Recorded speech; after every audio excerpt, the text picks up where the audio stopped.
Welcome to Kanishka IAS. ఈ budget సిరీస్లో భాగంగా ఈరోజు మనం డిస్కస్ చేయబోతున్న topic agriculture sector. So of course మీ అందరికీ తెలుసు, అగ్రికల్చర్ సెక్టర్ అనేది చాలా ఇంపార్టెంట్ సెక్టర్. మనకు దాదాపు 46% పాపులేషన్ మనకు అగ్రికల్చర్ సెక్టర్ మీద డిపెండ్ అయి ఉన్నారు డైరెక్ట్గా. సో ఇండైరెక్ట్గా మీకు తెలిసిందే, మన ఇండియన్ ఎకానమీ అగ్రికల్చర్ ఎకానమీగా కూడా కొన్నిసార్లు మనం డిస్కస్ చేస్తూ ఉంటాం. అగ్రికల్చర్ డిపెండెంట్ ఎకానమీ సో ఇక్కడ ఏంటి అంటే జనరల్గా బడ్జెట్లో అగ్రికల్చర్ సెక్టర్కి ఎంత అలొకేషన్ జరిగినాయి, సో దానివల్ల అగ్రికల్చర్ సెక్టర్కి ఏ విధంగా బెనిఫిట్ జరగబోతుంది అనేది మనం డిస్కస్ చేద్దాం. ఒకసారి మనం అలొకేషన్స్ అబ్జర్వ్ చేస్తే ఇక్కడ ఏంటంటే మనకు 1,27,290 crore అనేది అలొకేట్ చేయడం జరిగింది.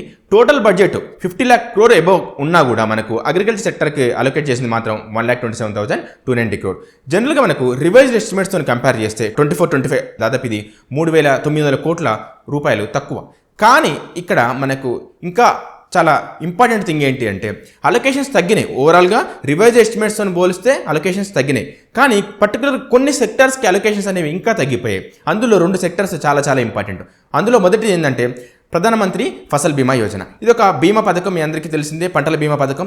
దీని ద్వారా ఎవరైతే పంటల నష్టం ఏదైతే జరుగుతుందో, సోయింగ్ నుంచి హార్వెస్టింగ్ వరకు అండ్ పోస్ట్ హార్వెస్టింగ్ టైంలో కూడా ఏదైతే నష్టం జరుగుతుందో దానికి ఇక్కడ ఏంటి అంటే కంపెన్సేషన్ ప్రొవైడ్ చేయడం జరుగుతుంది ఇన్సూరెన్స్ కంపెనీ ద్వారా. సో ఈ ఫసల్ బీమా యోజన కింద ఏదైతే గవర్నమెంట్ సపోర్ట్ చేస్తుందో దానికి కేటాయించిన బడ్జెట్లో దాదాపు లాస్ట్ ఇయర్తో కంపేర్ చేస్తే, రివైజ్ ఎస్టిమేట్స్తో కంపేర్ చేస్తే 3,600 కోట్లు తగ్గాయి ఈ బడ్జెట్ అలొకేషన్స్లో. ఇంకొకటి సెక్టర్ ఏంటి అని అంటే మనకి ఇక్కడ ఫెర్టిలైజర్స్.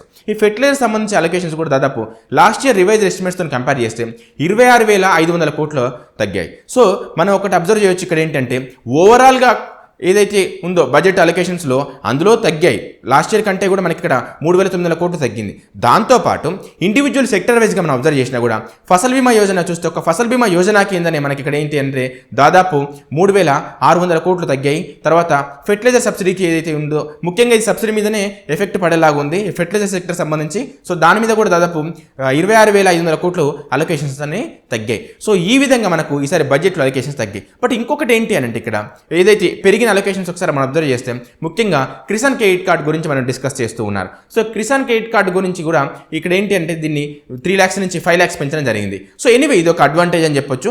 కానీ ఇక్కడ ఓవరాల్ అలొకేషన్స్ చూస్తే పర్టికులర్ 2 సెక్టర్స్ మీద మాత్రం చాలా ఇంపాక్ట్ పడేలాగా ఉంది. ఇది ఏ విధంగా ఇంపాక్ట్ జరుగుతుంది అనేది మనకు ఒక 1 year తర్వాత కానీ మనకు అర్థం కాదు. సో ఎనీవే ఇక్కడ అగ్రికల్చర్ సెక్టర్ అనేది జనరల్గా మనకు ఎక్కువగా స్టేట్కు సంబంధించిన ఇష్యూ కాబట్టి మనకు ఈవెన్ పాలిటీలో మనం ఒకసారి వెళ్ళి చూస్తే ఇక్కడ ఏంటంటే అగ్రికల్చర్ అనేది స్టేట్ లిస్ట్లో ఉంటుంది, సెంట్రల్ లిస్ట్లో కాకుండా. కాకపోతే ఇక్కడ ఏంటంటే సెంటర్ కరెంట్ టాపిక్ కింద తీసుకొని ఇక్కడ ఏంటి అంటే జనరల్గా అలొకేషన్స్ అనేది చేస్తూ ఉంటుంది. కాకపోతే ఇక్కడ ఏంటి అంటే most of the burden states మీదనే ఉంటుంది. స్టేట్ గవర్నమెంట్స్ దీన్ని ఎక్కువగా కేర్ తీసుకుంటూ ఉంటాయి. ఇక్కడ పాలసీ ఓరియంటెడ్గా ప్లస్ ఇక్కడ ఏంటంటే సెంట్రల్ సెక్టర్ స్కీమ్సే కాకుండా సెంట్రల్ స్పాన్సర్ స్కీమ్స్ సంబంధించి కూడా ఇక్కడ ఏంటి అంటే సెంట్రల్ గవర్నమెంట్ ఇక్కడ ఫండ్స్ అనేది అలొకేట్ చేస్తుంది. దానిలో భాగంగానే మనకి ఇక్కడ పీఎం కిసాన్ కానివ్వండి, లేకపోతే పీఎం ఫసల్ బీమా యోజన కానివ్వండి, ఇవన్నీ కూడా దాని కిందనే. సో ఇక్కడ గవర్నమెంట్ ఏం చేస్తుందంటే సెంట్రల్ గవర్నమెంట్ ఒక ఇనిషియేటివ్ లాగా దీన్ని తీసుకొస్తుంది. తర్వాత స్టేట్ గవర్నమెంట్స్ దాంట్లో పార్ట్నర్ చేస్తుంది. తర్వాత ఓవరాల్గా ఇండియా వైజ్గా దీన్ని ఇంప్లిమెంట్ చేస్తూ ఉంటుంది. ఫర్ ఎగ్జాంపుల్ పీఎం కిసాన్ తీసుకున్నాం అనుకోండి మనం, అది సెంట్రల్ సెక్టర్ స్కీమ్. వాళ్ళు కంప్లీట్గా త్రూఅవుట్ ద ఇండియా ఏదైతే 6,000 ఏదైతే ఉందో వాళ్ళు డిపాజిట్ చేస్తూ ఉన్నారు. అదే మనకు ఇండివిజువల్గా స్టేట్కి సంబంధించి కూడా మనకు సపరేట్ స్కీమ్స్ ఉన్నాయి. మన దగ్గర అయితే రైతు భరోసా ఉంది. సో ఈ విధంగా మనకు ఇక్కడ ఈ అలొకేషన్స్ అనేవి మనకి ఏంటి అంటే ఈ అగ్రికల్చర్ సెక్టర్ మీద ఎలాంటి ఇంపాక్ట్ చూపిస్తున్నాయి. సో ఈ కమింగ్ 1 yearలో ఈ అగ్రికల్చర్ సెక్టర్ అనేది ఏ విధంగా బెనిఫిట్ పొందబోతుంది అనేది బడ్జెట్ మీద మనకు దీని ద్వారా అర్థమవుతూ ఉంటుంది.